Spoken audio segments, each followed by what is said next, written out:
Hey friends, we all have those nights when we are short on time, but that doesn't mean that dinner has to be short on flavor. I'm Mel and welcome to my kitchen. I'm sharing 3 delicious meals that can be made in 30 minutes or less, and they're all made with some of my favorite, inexpensive, regular pantry and grocery store foods that you probably buy already. So sit back, relax, grab a sweet tea, and let me do the cooking tonight. Tonight we are having copycat Arby's. Really what makes it copycat Arby's is this sauce right here. This is the Arby's sauce. And we're starting with a 1/2 cup of ketchup. Going to put in a 1/4 teaspoon of salt. Going to use a 1/4 teaspoon of garlic powder, a 1/2 teaspoon of onion powder. We're going to put in 2 tablespoons of brown sugar. And we're going to use 1 tablespoon of apple cider vinegar. We're also going to start with 4 tablespoons of water. And we may add more if we want to thin it out. Just going to mix all this together over medium heat. Maybe let it come up to just a light boil, but you want to stir it, so it doesn't stick. But you're just looking for it to reduce and thicken up about 20 minutes.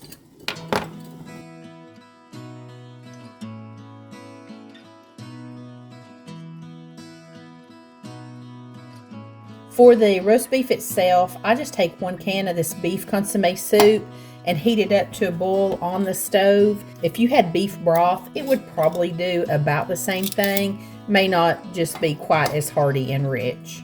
And I just use roast beef like this, the thin sliced deli roast beef. It's really good if you have time to go in and get it from the deli, sliced really thin. But I use these all the time and they work great. All right, you see my soup is kind of up to a boil there, and you have to work really quick on this and just lay your little pieces of roast beef in there. And I did go ahead and turn it down just a little bit because if you leave them in here too long, they get kind of shriveled up feeling. And you're just going to take your tongs and move it around in there, get everything covered, less than a minute. Just shake it off and layer it up on your toasted buns. You could use just some Velveeta cheese sauce or something like that. Do you a beef and cheddar? Could put this on onion rolls and have that sandwich that they have. These are the buns I had, so I just used them. And honestly, I just like a plain old roast beef with the sauce on it. But you could put any kind of cheese or anything you want on here. This is so delicious, and Patrick always says to him this tastes better than going to Arby's. You can also buy frozen curly fries. You can buy Arby's brand of them. I had some Kroger ones in the freezer, but I'm just going to have chips with mine tonight because I'm kind of in a hurry. That's the beauty of this meal. It's done quick. I hope you love it as much as we do. Now we're going to give an old classic favorite a new twist. I'm going to start with just a little bit of chopping of some iceberg lettuce and 1 little Roma tomato. I am going super quick and easy tonight. I'm using this Tyson grilled and ready frozen chicken breast strips right out of my freezer. I'm just heating a little bit of olive oil and butter in a pan and tossing it in. It's fully cooked. You just need to reheat it 3 or 4 minutes at the most on each side. I do like to season it up with a little salt and pepper. I also used a little bit of garlic powder and some paprika.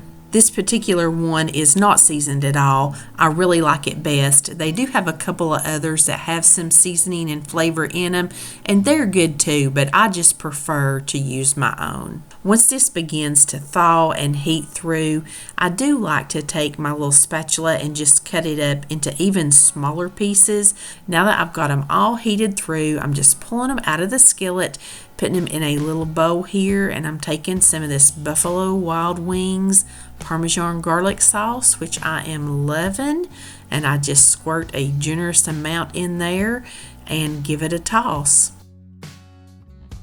Use how much ever you want, or this is inspiration if you want a buffalo sauce, if you just want some ranch dressing, whatever you like, put it in here. Now we're going to assemble our crunch wrap, and I'm using a big burrito-sized flour tortilla. First thing I'm going to put down is just a little mozzarella cheese. I want to make it about the size of a corn tostada. Then I'm just going to load it up with a little bit of this chicken.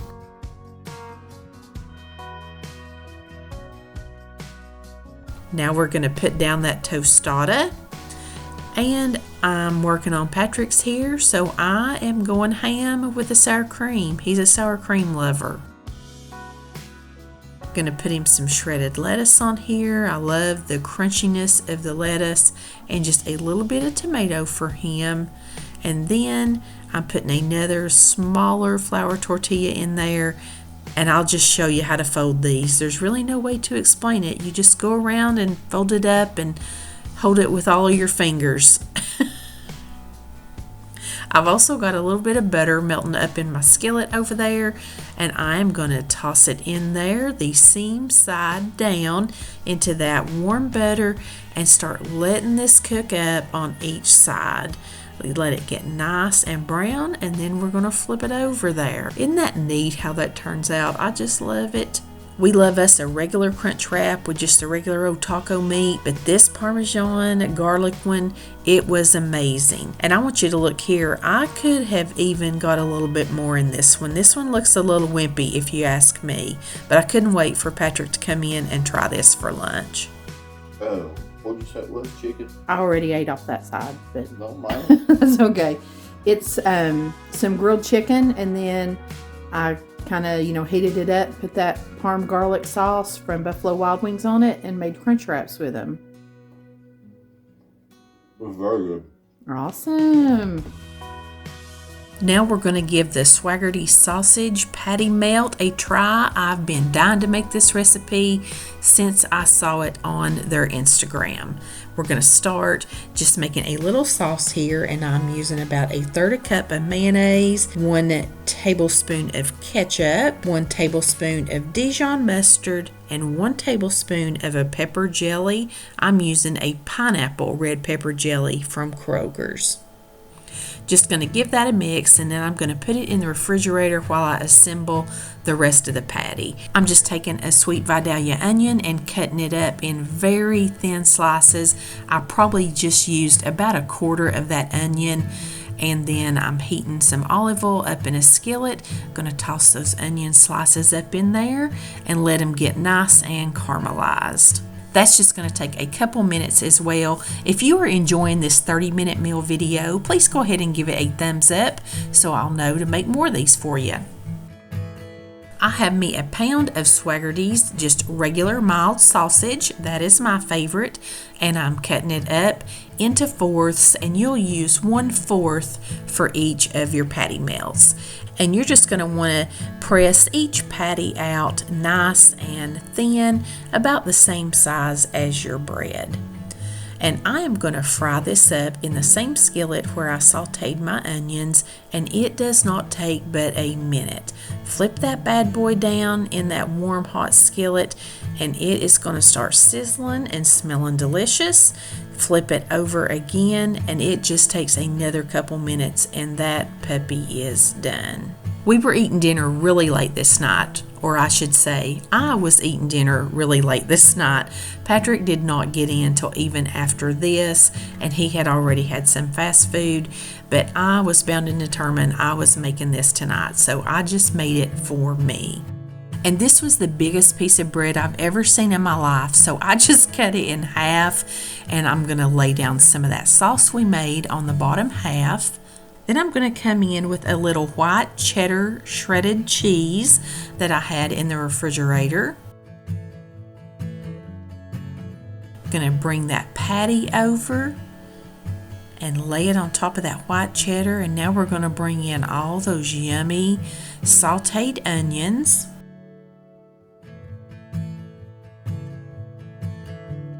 Then we're going to lay down some Swiss cheese, but I had this Swiss and Gruyere blend of shredded cheese that I wanted to use. Feel free just to use a regular old Swiss cheese slice. Honestly, use whatever cheese you want. It's your patty melt. But I was super tickled to use these up. I'm going to hit the other side of my bread with a nice big bunch of that sauce. And then we're going to top it, and we are going to get this thing in the skillet and get it to melting.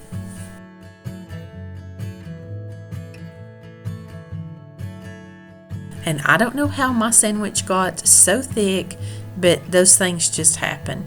Callie come home about this time, and she got to watch me try to grill up this huge sandwich. We got a good laugh out of this, but it was so good. Of course, everything's cooked now. You're just grilling it up and browning it on each side and getting your cheese to melt in there. And this is so good. It is such a pretty sandwich, and it cooks up so nice. That sauce gets kind of melted down in there into that cheese, and it is just the best flavor. Just a whole new little take on just a classic diner kind of food, and I love it. Wanted to go ahead and cut it in half so I could give you a little taste test. I'm trying to do better about that. Y'all want to see me taste the food, so I'm going to give you your wish, and I'll tell you again, this is delicious. If you don't try anything in this video, you've got to make this swaggerty sausage patty melt. Okay, look at this. Those onions, that sauce, all those cheeses. Oh.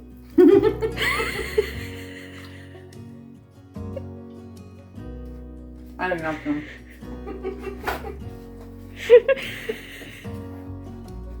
That is so delicious. That is so delicious. This is so good. Of course, I love the sauteed onions, but that sauce is so good. So very good. And the swaggerties, I would have just never thought about making a patty melt with the sausage. I always just go for like ground beef, but this is delicious. And a little bit of the pineapple red pepper jelly. I love that stuff. It's great in here. Our Heavenly Father, we come to you again this day, thanking you many blessings that you've given us of this life. Lord, we want to thank you one more time for saving our souls. Realize that it's nothing that we've done, but just by your own mercy and your grace that you saved us. And we thank you for that. Lord, we thank you for this day. Thank you, Lord, for the going to that cross that shed your precious blood, and that for someone like me. And Lord, I'm glad that you didn't stay there. I'm glad that that grave didn't hold you. And on that third day that you arose, and today that you're right hand of the Father, making intercession in that for us. Thank you for that. Thank you for each home that's been represented here today. Bless each one. Ask now, Father, that you bless the food and hands prepared it for the nourishment of our bodies. In Christ's name we pray. Amen. Amen. Amen. I hope that you had a blessed Easter last weekend. Thank you so much for spending your time here with me. I don't ever take it for granted. I'll see you on Sunday night. Until then, I send you love from my kitchen.